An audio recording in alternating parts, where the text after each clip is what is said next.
Hello everyone, welcome to Vidyashri academy. I hope you are doing well. आज हम मध्य प्रदेश का current affair discuss करने वाले हैं। जो मध्य प्रदेश के सारे एग्जाम, चाहे वो एमपीपीएससी हो, एमपी कांस्टेबल हो, एमपी पटवारी हो, या जो भी अन्य एग्जाम है स्टेट के, उनमें से ये क्वेश्चन आपसे ज़रूर पूछे जाएंगे। तो हम आज अगस्त से नवंबर माह तक के जो भी इम्पोर्टेंट न्यूज़ रहे हैं उनको कवर करेंगे। सबसे पहली न्यूज़ है, इसको आईएमपी मार्क करिएगा, इंदौर में होने वाले प्रवासी भारतीय दिवस के मुख्य अतिथि कौन होंगे। अब ये प्रवासी भारतीय दिवस क्या है, तो 9 जनवरी 1915 को गांधी जी साउथ अफ्रीका से लौटे थे, तो इसीलिए 9 जनवरी को प्रवासी भारतीय दिवस मनाया जाता है। और ये कब कहाँ पर होना है, तो इंदौर में होना है, इसको भी याद रखिएगा। इनका नाम है मोहम्मद इरफान अली। मोहम्मद इरफान अली ये कहाँ के राष्ट्रपति हैं, गुआना एक कंट्री है, वहाँ के राष्ट्रपति हैं। सेकेंड न्यूज़ है, 9 से 11 जनवरी को ग्लोबल इन्वेस्टर समिट कहाँ होने वाली है, तो ये मध्य प्रदेश की आर्थिक राजधानी इंदौर में होने वाली है। 9 से 11 जनवरी को होगी और ग्लोबल इन्वेस्टर समिट है ये। फिर मोस्ट आईएमपी लाडली लक्ष्मी योजना 2.0 का शुभारंभ कहाँ से हुआ है, तो सबसे पहले तो आपको लाडली लक्ष्मी योजना के बारे में कुछ पॉइंट्स पता होने चाहिए कि जो लाडली लक्ष्मी योजना फर्स्ट थी उसकी शुरुआत कब हुई थी, तो अप्रैल 2007 में इसकी शुरुआत हुई थी। ओके। फिर इसके बाद में अब 2.0 उसकी सफलता को देखते हुए पुनः कब शुरू हुई है, तो 2 नवंबर 2022 को शुरू हुई है। तो इसको याद रखना है आपको कि 2 नवंबर 2022 को लाडली लक्ष्मी योजना 2.0 का शुभारंभ कहाँ से हुआ है, भोपाल से हुआ है। फिर लता मंगेशकर सम्मान से किसको सम्मानित किया गया है, तो कुमार शानू के गाने आपने जरूर सुने होंगे, उनको लता मंगेशकर सम्मान मिला है 2021 का। 2020 का सम्मान किसको मिला है, यदि आपको ये पता है तो आपको कमेंट बॉक्स में लिखकर बताना है। फिर 2022 के कृषि मेले का आयोजन कहाँ पर किया गया है, तो 2022 का जो कृषि मेला है उसका उद्घाटन कहाँ पर किया गया है, मुरैना में किया गया है। ओके। फिर वन्यजीव बोर्ड ने किस टाइगर रिजर्व को मंजूरी दी है, तो जो रानी दुर्गावती अभ्यारण्य है, इसको जो वन्य जीव बोर्ड है उसने टाइगर रिजर्व बनाने के लिए मंजूरी दी है। रानी दुर्गावती अभ्यारण्य कहाँ पर है, ये भी आपको कमेंट बॉक्स में लिखकर बताना है। हरित वसुंधरा कार्यक्रम जो है ये कहाँ से शुरू हुआ है और किस मंत्रालय ने शुरू किया है, तो जो हरित वसुंधरा कार्यक्रम है ये हायर एजुकेशन का प्रोग्राम है, उच्च शिक्षा का है। और जो उच्च शिक्षा के मंत्री हैं मोहन यादव, उन्होंने इसका उद्घाटन किया था। और ये हरित वसुंधरा प्रोग्राम कहाँ से शुरू हुआ है, महाकाल जी की नगरी उज्जैन से शुरू हुआ है। तो उसको आपको याद रखना है कि हरित वसुंधरा कार्यक्रम का संबंध उच्च शिक्षा से है। फिर नेक्स्ट क्वेश्चन जो है वो है, कृषि अवसंरचना कोष में मध्य प्रदेश का कौन सा स्थान है, तो जो कृषि अवसंरचना कोष है उसमें मध्य प्रदेश ने प्रथम स्थान प्राप्त किया है, इसको आपको याद रखना है। बाल साहित्य पुरस्कार से किसको सम्मानित किया गया है, तो बाल साहित्य पुरस्कार से कौशर सिद्दीकी एक कवि है, इनको सम्मानित किया गया है। फिर आपको जो एनर्जी वाला पोर्शन है मेंस में, उसमें भी आप ये पॉइंट इंक्लूड कर सकते हैं कि मध्य प्रदेश ने 20,000 मेगावाट की नवीनीकरणीय ऊर्जा बनाने का लक्ष्य कब तक प्राप्त करने का लक्ष्य रखा है, 2027 तक। मध्य प्रदेश सरकार का ऐसा कहना है कि 2027 तक लगभग 20,000 मेगावाट तक जो नवीनीकरणीय ऊर्जा है उसको हम प्राप्त कर लेंगे। नवीनीकरणीय ऊर्जा का मतलब क्या होता है, जैसे सोलर एनर्जी है या विंड एनर्जी है, जिसको हम क्या कर सकते हैं, एक बार यूज करने के बाद पुनः उसी स्रोत से बना सकते हैं। फिर 600 मेगावाट सोलर एनर्जी प्रोजेक्ट कहाँ पर शुरू हुआ है, अब ये 600 मेगावाट का है और ये क्या है, सोलर फ्लोटिंग प्रोजेक्ट। एमपीपीएससी में ये प्रश्न पूछ चुका है, तो आप इसको याद रखिएगा कि 600 मेगावाट का सोलर फ्लोटिंग प्रोजेक्ट बन रहा है ओमकारेश्वर कहाँ स्थित है, खंडवा में स्थित है। फिर संकल्प सुरक्षित पर्यटन, ये मध्य प्रदेश का जो पर्यटन विभाग है उसने पहल शुरू की है, संकल्प सुरक्षित पर्यटन, ये मध्य प्रदेश की स्कीम है, इसको याद रखिएगा। फिर मुख्यमंत्री नारी सम्मान कोष का आयोजन किसने किया है, कौन सी गवर्नमेंट ने किया है, तो हम मध्य प्रदेश का करंट अफेयर डिस्कस कर रहे हैं। तो मुख्यमंत्री नारी सम्मान कोष किसने बनाया है? मध्य प्रदेश ने बनाया है। फिर कल्पना गुर्जर जो है वो विश्व ब्रिज प्रतिस्पर्धा में गोल्ड मेडल लाने वाली खिलाड़ी बनी है और इनका संबंध कहाँ से है? तो कल्पना गुर्जर जो है उनका संबंध खरगोन से है। ये क्या है? एक ब्रिज स्पर्धा होती है। ये जैसे वो ताश के पत्तों का खेल होता है उसी तरीके से ये एक स्पोर्ट्स है, तो उसमें ये गोल्ड मेडल लेकर आई हैं। राष्ट्रीय शहरी जैव विविधता सम्मेलन का आयोजन कहाँ पर किया गया है? इंदौर में किया गया है। अब ये जैव विविधता क्या होती है? तो बायोडाइवर्सिटी का मतलब होता है कि अलग अलग जो जीव जंतु हैं उनमें कैसे अलग अलग डाइवर्सिटी है। तो ये जो बायोडाइवर्सिटी है इसका आयोजन कहाँ पर किया जा रहा है? शहरी है, याद रखिएगा, ये शहरी जैव विविधता सम्मेलन है, इंदौर में हो रहा है। बायोडाइवर्सिटी डे कब मनाया जाता है? ये मैंने आपको बताया है 22 मई। अब डे से रिलेटेड कुछ क्वेश्चन देखते हैं, जैसे जल दिवस कब मनाते हैं? तो 22 मार्च को जल दिवस मनाया जाता है। पृथ्वी दिवस कब मनाते हैं? तो 22 अप्रैल को पृथ्वी दिवस मनाया जाता है। और बायोडाइवर्सिटी डे कब मनाते हैं? तो 22 मई को बायोडाइवर्सिटी डे मनाया जाता है। ये कुछ आपको डेज याद रखने हैं। यदि आपने इम्पॉर्टेंट डेज और उनकी थीम का लेक्चर नहीं देखा है तो आप प्लेलिस्ट में जाकर चेक कर लीजिए, आपको मिल जाएगा। मध्य प्रदेश की करंट अफेयर के लगभग 4 से 5 लेक्चर और मध्य प्रदेश की जो इम्पोर्टेंट स्कीम है उसको मैंने पहले बना दिया है। यदि आपने वो करंट अफेयर नहीं देखे हैं तो आप प्लेलिस्ट से जाकर देख लीजिएगा। फिर नमकीन क्लस्टर, नहीं एक क्वेश्चन छूट गया। जल संरक्षण के लिए अमृत सरोवर योजना में मध्य प्रदेश ने कौन सा स्थान प्राप्त किया है? तो ओवरऑल जो स्टेट रैंकिंग है तो उसमें मध्य प्रदेश ने द्वितीय स्थान प्राप्त किया है। तो प्रथम स्थान किसने प्राप्त किया है? प्रथम स्थान यूपी गवर्नमेंट ने प्राप्त किया है। फिर ये अमृत सरोवर योजना क्या है? तो आप सभी जानते हैं कि इस वर्ष हम लोग क्या मना रहे हैं? आज़ादी का अमृत महोत्सव, जिसमें हम 75वीं आज़ादी की वर्षगांठ सेलिब्रेट कर रहे हैं। तो इसी के उपलक्ष्य में ऐसा बोला गया कि प्रत्येक जिले में 75 तालाबों का निर्माण किया जाएगा, जो क्या करेंगे? जलापूर्ति करने का कार्य करेंगे। तो हर एक जिले में क्या होंगे? 75 जो बनेंगे जलाशय बनेंगे जो जलापूर्ति करने का कार्य करेंगे। तो याद रखिएगा, ये अमृत सरोवर स्कीम में मध्य प्रदेश ने द्वितीय स्थान प्राप्त किया है। फिर नमकीन क्लस्टर का आयोजन कहाँ पर होगा? मीन्स नमकीन क्लस्टर कहाँ पर बनाया जाएगा? तो यदि आप इंदौर गए हैं कभी तो आपने देखा होगा कि इंदौर में जो वैरायटी का नमकीन मिलता है वो बहुत अधिक फेमस है। तो नमकीन क्लस्टर कहाँ पर बनने वाला है? इंदौर में बनने वाला है। 11वीं राष्ट्रीय बीज कांग्रेस का उद्घाटन कहाँ पर किया जाएगा? ये राष्ट्रीय बीज कांग्रेस का उद्घाटन होने वाला है ग्वालियर में।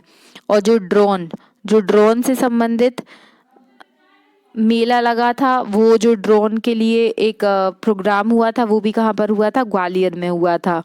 अभी जो सड़क विकास मंत्रालय के जो मंत्री हैं नितिन गडकरी जी, उन्होंने ग्वालियर में अभी बहुत सारी रोड विकास परियोजना का भी उद्घाटन किया था। फिर इसको भी आप इम्पोर्टेंट मार्क कीजिएगा। राष्ट्रीय शिक्षक दिवस पर राष्ट्रीय शिक्षक पुरस्कार से सम्मानित होने वाले 2 व्यक्ति हैं जिनके नाम है नीरज सक्सेना और ओम प्रकाश पाटीदार। इन दोनों व्यक्तित्व को क्या किया गया है? राष्ट्रीय शिक्षक सम्मान से सम्मानित किया गया है, नीरज सक्सेना और ओम प्रकाश पाटीदार। दतिया ने कुपोषण निपटान के लिए एक पहल शुरू की है जिसका नाम है मेरा बच्चा अभियान। ये आपसे पेपर में पूछा जा सकता है कि मेरा बच्चा अभियान किस विषय से रिलेटेड है। तो आपको ऑप्शन में दे देगा नारी शक्ति, बच्चों की शिक्षा, कुपोषण मुक्त। तो याद रखिएगा ये कुपोषण मुक्त पहल है और ये कहाँ से शुरू हुई है? दतिया से शुरू हुई है। तो इसका शुभारंभ कब से किया गया था? तो सितंबर 2019 से ये शुरुआत इसकी की गई थी। फिर मध्य प्रदेश में पहली साइकोलॉजी लैब बनने वाली है, तो कहाँ बनने वाली है? तो भोपाल में बनने वाली है। इसको भी आप इम्पोर्टेंट मार्क करिएगा। 7 दिवसीय हाथी दिवस का आयोजन कहाँ पर किया जाएगा? मीन्स किस नेशनल पार्क में हाथी महोत्सव का आयोजन किया जाएगा? तो आंसर है बांधवगढ़ राष्ट्रीय उद्यान। बांधवगढ़ राष्ट्रीय उद्यान में क्या क्या फेमस पॉइंट्स हैं? अगर आपने नेशनल पार्क वाला वीडियो नहीं पढ़ा है तो आप पहले उसको पढ़ लीजिए, तो आपको सारे नेशनल पार्क के क्वेश्चन बन जाएंगे। बांधवगढ़ राष्ट्रीय उद्यान, इसका नाम बांधवगढ़ क्यों पड़ा? क्योंकि ये 32 पहाड़ियों से घिरा हुआ है। कहाँ पर स्थित है? तो उमरिया में स्थित है और 1968 में इसकी स्थापना हुई थी और टाइगर प्रोजेक्ट के द्वारा 1993 में इसको शामिल किया गया था। इतने पॉइंट आपको बांधवगढ़ से याद रखना है। और जो बाघों की डेंसिटी है, जो बाघों की डेंसिटी सर्वाधिक है, वो भी बांधवगढ़ में ही है। प्रियांशु राजावत, आपने अगर मध्य प्रदेश के एग्जाम दिए होंगे तो आपको पता होगा कि इस तरीके के क्वेश्चन पूछे जाते हैं। खेल और खिलाड़ी मीन्स कौन सा खिलाड़ी कहाँ से है और किस विधा से उनका संबंध है, मीन्स वो कौन सा खेल खेलते हैं। जैसे प्रियांशु राजावत जो है वो धार से रिलेटेड है, इनका मतलब जो जन्म है वो धार में हुआ था, या इनका जो संबंध है वो धार से है।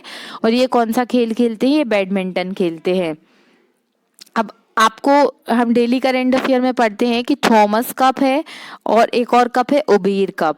इन दोनों कप का संबंध किससे है? भारत से है।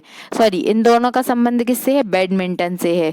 और भारत ने कौन सा कप जीता है पहली बार? थॉमस कप जीता है। किसको हरा के जीता है? तो इंडोनेशिया को हरा के जीता है। तो आपको याद रखना है कि प्रियांशु राजावत जो है उनका संबंध किससे है? बैडमिंटन से है। फिर पीएम स्वनिधि योजना। पीएम स्वनिधि योजना कौन सी योजना है? इसके तहत जो सड़कों के किनारे जो लोग दुकान लगाए रहते हैं तो उनके लिए 10,000 रुपये तक का क्या दिया जाएगा? लोन दिया जाएगा। तो इसमें प्रथम स्थान प्राप्त किया है कौन से नगर निगम ने? तो ग्वालियर नगर निगम ने। ग्वालियर नगर निगम ने प्रथम स्थान प्राप्त किया है पीएम स्वनिधि योजना से। पीएम स्वनिधि योजना कब से शुरू हुई ये आपको कमेंट बॉक्स में लिख। डॉक्टर हेडगेवार संग्रहालय कहाँ पर स्थित है? तो ये बालाघाट में स्थित है। ये कौन थे जिन्होंने आरएसएस की स्थापना की थी? आरएसएस की स्थापना कब हुई थी? 27 सितंबर 1995 में हुई थी। और इसका जो हेडक्वार्टर या जो इसका मुख्यालय बोल सकते हैं वो कहाँ पर स्थित है? नागपुर में है। और अभी वर्तमान में आरएसएस के जो हेड है वो कौन है? मोहन भागवत। इनका नाम आपको याद रखना है। ओके, नेक्स्ट क्वेश्चन देखिए। ये क्वेश्चन था लेकिन मैंने इसको डायरेक्ट लिख दिया है।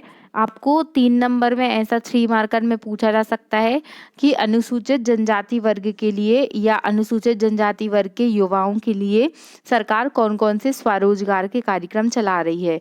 तो आप इन तीनों पॉइंट को मेंशन कर सकते हैं कि भगवान बिरसा मुंडा स्वरोजगार योजना, ये स्वा है बिरसा मुंडा स्वरोजगार योजना, टाटिया मामा आर्थिक कल्याण योजना और मुख्यमंत्री अनुसूचित जनजाति विशेष परियोजना, ये वित्त पोषण योजना है। तो आपको तीनों नाम याद रखना है। ये जो अनुसूचित जनजाति है उनके युवाओं के लिए स्वरोजगार से रिलेटेड है। पहला पर्यटन थाना कहाँ पर बनने जा रहा है? तो पहला पर्यटन थाना उज्जैन में बनने जा रहा है। फिर ISSF वर्ल्ड कप चैंपियनशिप है, जो इंटरनेशनल शूटिंग चैंपियनशिप है, ये कहाँ पर होने वाली है? 2023 में इसकी मेजबानी करने वाला है भोपाल। तो ये आपको इम्पोर्टेंट मार्क करना है, ऐसे क्वेश्चन पूछे जाते हैं कि ISSF जो है वर्ल्ड कप चैंपियनशिप, इसकी मेजबानी 2023 में भोपाल करने वाला है। फिर भारत का पहला संविधान पार्क। तो संविधान जो है वो देवताओं की तरह हमारे लिए पूजनीय है क्योंकि उसमें कानून है। तो आप ऐसा याद कर लीजिए कि जैसे देवता वास करते हैं तो देवता वास करते हैं देवास, तो देवास में क्या बना रहे हैं हम लोग? संविधान बना रहे हैं, संविधान पार्क बना रहे हैं। ऐसा कुछ आप थोड़ा कनेक्ट कर लीजिएगा ताकि याद हो जाए। तो संविधान पार्क की स्थापना कहाँ पर हो रही है? देवास। ओके, फिर सिविल एविएशन की ट्रेनिंग देने वाला पहला शहर कौन सा बना है? तो MITS ग्वालियर जो है वो सिविल एविएशन की ट्रेनिंग देने वाला पहला शहर बनने वाला है। फिर इन सबको आप इम्पोर्टेंट मार्क कर लीजिएगा। ये क्वेश्चन पूछे जाएंगे कि अमृत सरोवर के लक्ष्य को प्राप्त करने वाला मध्य प्रदेश का पहला जिला कौन सा बना है? आंसर है बुरहानपुर। बुरहानपुर में अभी हमने पढ़ा कि अमृत सरोवर योजना क्या है। इसके तहत हर जिले में 75 तालाबों का निर्माण किया जाएगा।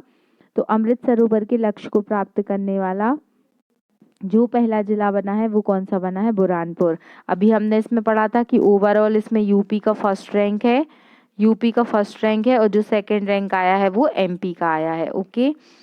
अब वोटर आईडी कार्ड को आधार कार्ड से जोड़ने का 100% जोड़ने का कार्य किसने किया है? तो ये लक्ष्य भी बुरहानपुर ने प्राप्त किया है। और एक और पहल आपने सुनी होगी, हर घर नल से जल। हर घर जो नल से जल है इसको 2026 तक कंप्लीट करना है। तो इसको बुरहानपुर में पहला ऐसा राज्य जिला बना है जिसने इस लक्ष्य को प्राप्त किया है। और अगर हम स्टेट की बात करते हैं तो गोवा पहला ऐसा राज्य जिसने हर घर नल से जल के टारगेट को कंप्लीट किया है। देश का पहला साइंटिस्ट मेमोरियल कहाँ पर बनने वाला है? तो ये बनने वाला है उज्जैन में। उज्जैन में महाकाल कॉरिडोर बन रहा है। महाकाल कॉरिडोर की क्या क्या विशेषताएं हैं ये आपको कमेंट बॉक्स में लिखकर बताना है। एटलीस्ट 3 पॉइंट आप बताएं 3 मार्कर के अकॉर्डिंग। फिर ग्रामीण इंजीनियरिंग योजना 2020 सितंबर 2022 में इसका उद्घाटन कहाँ पर किया गया? तो ये अभी अभी चर्चा में रही है, सितंबर में इसका उद्घाटन हुआ है। तो ये भी आपसे पूछा जा सकता है कि ग्रामीण इंजीनियरिंग योजना कहाँ पर लॉन्च हुई है? तो भोपाल से शुरुआत हुई है इसकी। फिर मध्य प्रदेश के पैरा स्विमर हैं ये सत्येंद्र सिंह लोहिया। ये नाम बहुत अधिक इम्पोर्टेंट है, इसको याद रखिएगा। ये एक बहुत ही महान पैरा स्विमर है। पैरा स्विमर का मतलब क्या होता है कि जो जिनको दिव्यांग स्विमर भी बोल सकते हैं इनको। ये आयरलैंड में नॉर्थ चैनल पार करने वाले एशिया के पहले स्विमर बने हैं। इनका क्या नाम है? सत्येंद्र सिंह लोहिया। सत्येंद्र सिंह लोहिया जी जो है वो मध्य प्रदेश में किस स्थान से संबंधित है? ये भी आपको कमेंट बॉक्स में लिखकर बताना है। फिर नेक्स्ट न्यूज़ है, अब पेरिस जो है वो मध्य प्रदेश दिवस मना रहा है। अब अगर पेरिस जैसा देश मध्य प्रदेश दिवस मनाएगा शहर, तो फिर हमें पढ़ना पड़ेगा। तो पेरिस शहर मध्य प्रदेश दिवस कब मना रहा है? 27 सितंबर को मना रहा है। और ये जो मध्य प्रदेश का पर्यटन विभाग है उसके द्वारा पेरिस के साथ जो मध्य प्रदेश के टूरिज्म को लेके कार्य क्षेत्र हुआ तभी इसकी घोषणा की गई। फिर best emerging state in the millet promotion. ये क्या है? Best emerging state in the millet promotion. Madhya Pradesh को ये मिला है अवार्ड कि जो मिलेट है, जो मोटा अनाज है, उसके प्रमोशन में मध्य प्रदेश ने काफ़ी अच्छा प्रदर्शन किया है। और ये प्रश्न भी पूछा गया है कि 2023 को किस वर्ष को सरकार ने मोटे अनाज का वर्ष घोषित किया है? तो 2023 आपको याद रखना है। फिर मध्य प्रदेश में पहला टीवीएफ क्या होता है? सॉरी, आईवीएफ बनने वाला है। आईवीएफ क्या होता है? In vitro fertilization. आपने टेस्ट ट्यूब बेबी का नाम सुना होगा। तो जो इन विट्रो फर्टिलाइजेशन सेंटर है वो कहाँ बनने वाला है? तो भोपाल में बनने वाला है, इसको याद रखिएगा। फिर 5 से 14 अक्टूबर के बीच में अंतर्राष्ट्रीय शरद पूर्णिमा महोत्सव का आयोजन कहाँ पर होगा? तो ये अंतर्राष्ट्रीय हो गया, मतलब अब तो ये अक्टूबर मंथ हो गया है। तो 5 से 14 अक्टूबर को अंतर्राष्ट्रीय शरद पूर्णिमा महोत्सव का जो आयोजन हुआ था वो पन्ना में हुआ था, इसको भी आपको याद रखना है। फिर राष्ट्रीय पर्यटन पुरस्कार 2018-19 के लिए मध्य प्रदेश को कितने पुरस्कारों से सम्मानित किया गया? तो राष्ट्रीय पर्यटन पुरस्कार हर वर्ष जो मध्य प्रदेश है वो पर्यटन में काफ़ी अच्छा प्रदर्शन करता है, तो मध्य प्रदेश को कितने अवार्ड मिले हैं? 8 अवार्ड मिले हैं, इसको भी आपको याद रखना है। और पर्यटन दिवस कब मनाया जाता है? मध्य प्रदेश पर्यटन दिवस तो 27 सितंबर को मनाया जाता है। फिर छिंदवाड़ा में एक मक्के की किस्म विकसित हुई है जिसका नाम है जवाहर मक्का 1014। ये याद रखना है आपको, ये पूछा जा सकता है कि ये मक्के की किस्म है 1014, जवाहर मक्का इसका नाम है। तो इसको किस जिले ने विकसित किया है? तो छिंदवाड़ा ने किया है। और जो एक जिला एक उत्पाद के तहत इसको रखा गया है। ओके। फिर ई रुपए योजना लागू करने वाला कौन सा स्टेट जो है वो बना है? तो मध्य प्रदेश सरकार ने ये लागू की है। जो आयुष्मान भारत योजना है उसके तहत इसका यूज़ किया जाएगा। आयुष्मान भारत योजना की शुरुआत कब से हुई ये भी आपको कमेंट बॉक्स में लिखकर बताना है। फिर मध्य प्रदेश की सबसे लंबी सुरंग, ये भी इम्पोर्टेंट क्वेश्चन है कि मध्य प्रदेश की सबसे लंबी सुरंग है वो है रीवा से सीधी। इसकी कितनी लंबाई है? 3.33 किलोमीटर। तो ये रीवा से सीधी याद रखना है, सबसे लंबी सुरंग है। फिर 31 जनवरी से 11 फरवरी तक 2023 में 5वें खेलो इंडिया यूथ गेम्स का आयोजन मध्य प्रदेश के कितने शहरों में किया जाएगा? तो देखिए, मध्य प्रदेश में होना है ये तो आपको याद है, लेकिन कितने शहरों में होना है? तो 8 शहरों में होना है। ओके, ये क्या है? खेलो इंडिया यूथ गेम्स हैं, और ये इस बार जो हो रहे हैं वो कौन से नंबर के हो रहे हैं? वो 5वें नंबर के हो रहे हैं। 7वां जल महोत्सव का आयोजन 25 नवंबर से 25 जनवरी तक किया जाएगा। तो जल महोत्सव है तो कहाँ पर होगा? ये हनुमंतिया टापू में होगा, जो खंडवा में स्थित है। फिर 7वां राष्ट्रीय आयुर्वेद दिवस कब मनाया गया? तो 7वां राष्ट्रीय आयुर्वेद दिवस मनाया गया 21 अक्टूबर को। ये आयुर्वेद दिवस जो धन्वंतरी जी हैं उनकी याद में मनाया जाता है, जिसे हम धनतेरस के रूप में बोलते हैं, तो ये वही है 7वां राष्ट्रीय आयुर्वेद दिवस। आयुर्वेद से याद आया, क्या आप बता सकते हैं कि आयुष का फुल फॉर्म क्या है? जो आयुष है, आयुष मंत्रालय है या आयुष पद्धति है?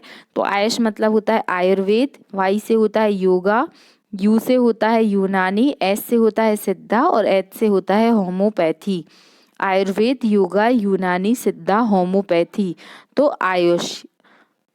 और ये आयुर्वेद दिवस याद रखना है आपको 21 अक्टूबर। फिर यदि अंतर्राष्ट्रीय योग दिवस आपसे पूछा जाता है कि अंतर्राष्ट्रीय योग दिवस कब मनाते हैं, तो ये आपको याद रखना है कि 21 जून। ओके। फिर एक सांस अभियान मध्य प्रदेश सरकार ने लॉन्च किया था, जिसका उद्घाटन कब हुआ था? 5 फरवरी 2021 को। ये डेट भी आपसे पूछा जा सकता है। और जो सांस अभियान है, इसमें निमोनिया से 5 साल की कम उम्र के बच्चों में जो निमोनिया होती है और उससे उनकी डेथ हो जाती है, तो निमोनिया से होने वाली शिशु मृत्यु दर में कमी करने के लिए सरकार ने सांस अभियान लॉन्च किया था। SAANS, ये सांस अभियान है। इसका फुल फॉर्म भी पूछा जा सकता है पेपर में। तो इसका फुल फॉर्म क्या है? Social awareness and action to neutralize pneumonia successfully. Pneumonia में पी साइलेंट रहता है, याद रखिएगा। सांस का फुल फॉर्म क्या है? Social awareness and action to neutralize pneumonia successfully. कब लॉन्च हुआ? 5 फरवरी 2021 को लॉन्च हुआ। वैसे ही बालिकाओं की सुरक्षा के लिए मध्य प्रदेश सरकार ने एक मिशन लॉन्च किया था बालिका दिवस पर, पंख अभियान। ये पंख अभियान का फुल फॉर्म भी आपसे पूछ सकते हैं। इसका फुल फॉर्म क्या होता है? पी से है प्रोटेक्शन, ए से है अवेयरनेस, एन से क्या है? एन से है न्यूट्रिशन, के से है नॉलेज और एच से हेल्थ एंड हाइजीन। फिर से याद रखिए, प्रोटेक्शन है, ए से अवेयरनेस है, एन से क्या है? न्यूट्रिशन है, के से नॉलेज है और एच से हेल्थ एंड हाइजीन है। तो राष्ट्रीय बालिका दिवस कब मनाते हैं? तो ये 24 जनवरी को मनाते हैं। तो ये मध्य प्रदेश के कुछ इम्पॉर्टेंट पॉइंट थे करंट अफेयर के। अभी मैं नवंबर मंथ का भी पूरा करंट अफेयर बना दूंगी, आप उसको भी देख लीजिएगा। और भी जो टॉपिक आप पढ़ना चाहते हैं आप कमेंट बॉक्स में बता दीजिएगा, और इसको मैं डिस्क्रिप्शन बॉक्स में PDF की लिंक शेयर कर दूंगी, आप वहां से रिवाइज कर सकते हैं। और जो भी पॉइंट्स आपको मोस्ट इम्पॉर्टेंट लग रहे हैं आप उन्हें नोट कर लीजिए। 2 से 3 बार यदि आप लेक्चर सुन लेंगे तो आपको सारे पॉइंट्स याद हो जाएंगे। Thank you so much. अगर आपको वीडियो अच्छा लगता है तो आप लाइक कीजिए, सब्सक्राइब कीजिए एंड अपने दोस्तों तक अधिक से अधिक शेयर कीजिए, और उन्हें भी सब्सक्राइब करने के लिए आप बोल सकते हैं। Thank you so much. जय हिंद, जय भारत।